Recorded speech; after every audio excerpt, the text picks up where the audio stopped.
Hey guys, this is my journey about when I was a financial advisor and had my own book of business and I built it from really nothing. And my experience is about learning how to be a entrepreneur in a small town and being a financial advisor in a rural community that was one of the poorest counties in the state. And really, my journey throughout the years, I was a financial advisor. It was a great job. I enjoyed doing it. I enjoyed being self-employed, but this is kind of really how things started and where they ended up. So, anyways, it started back in 2017, and I was teaching public ed at the time. I was still teaching college as well, but I would hear my cousin talk about his stories about how he was a financial advisor and how he was helping all these people, and most importantly, how he was making all this money. So I became interested and I joined his firm.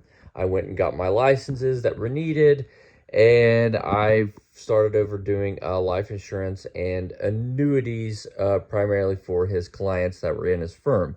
And that's really all I did the first couple months I was there, and then I worked on bringing new clients into the firm. And about a year into my tenure of being there, his business actually shut down. And unfortunately, we kind of all had to go off on our own. Now, I would say probably about a month later, I was able to kind of get things established and start building my own book of business by myself. I was able to obtain some clients from the firm that I worked with and I brought in personally.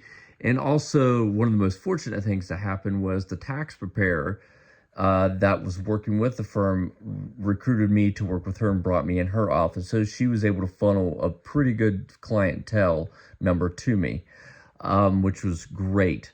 So, anyways, about 2018, I went off on my own. I got with a new registered principal, got with a new broker dealer, and really started to kind of churn away at becoming a financial advisor. And I thoroughly enjoyed it. I really enjoyed with meeting with people, helping them manage their finances, reach their financial goals, investing money. I mean, it was all just so much fun for me. And I had to learn a lot too. And luckily, I had the tax preparer there. Her name was Mary Jane.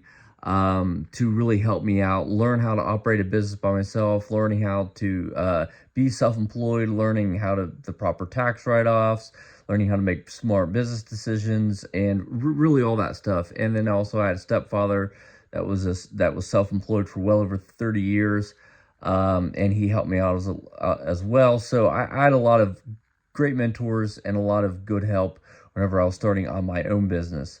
One of the biggest challenges I had as a financial advisor was being able to really try to get enough clientele in to meet my quota.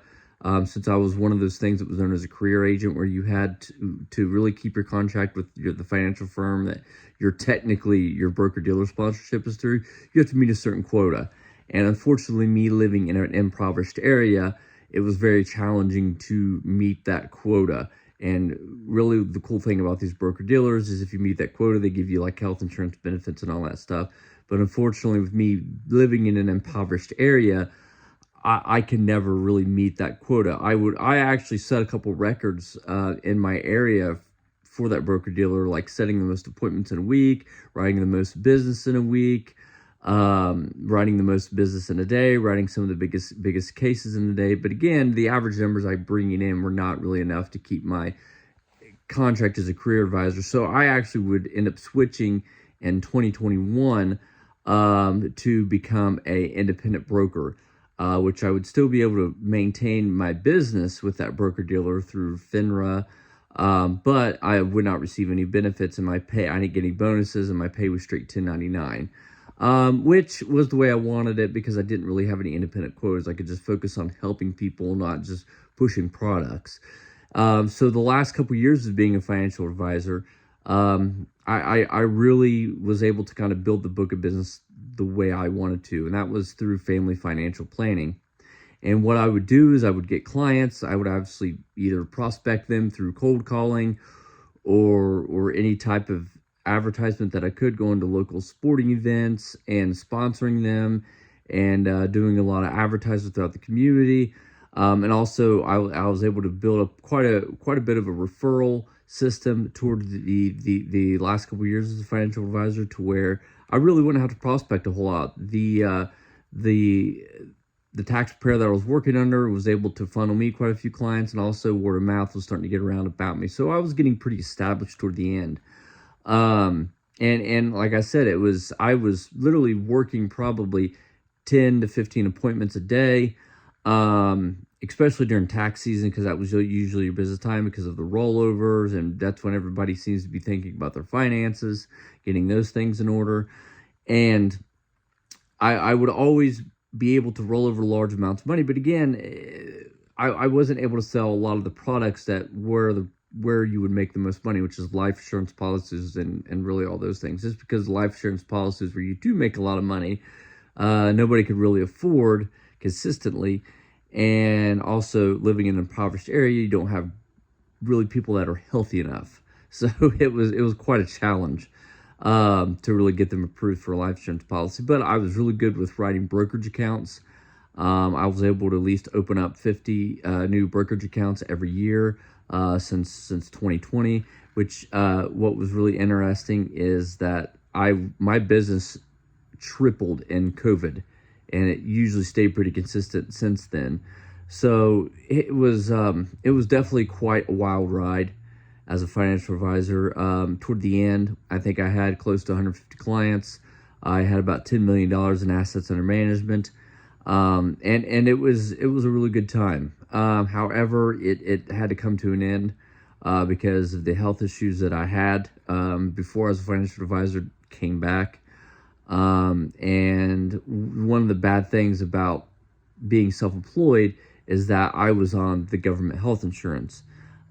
Because the way I did my taxes was that I didn't really pay myself a whole lot, and the business kept everything, which is something that the tax preparer that I worked under as a financial advisor really showed me how to do, which it really benefited my family. But unfortunately, whenever something serious happened, the insurance really fought me tooth and nail on covering that. And unfortunately, with the expenses that would occur with my health issues, I kind of had to leave the self-employment world and go out and get a standard W-2 job, which it's fortunate as I can still teach college classes, which I've been doing that for well over a decade now, but I'm all online.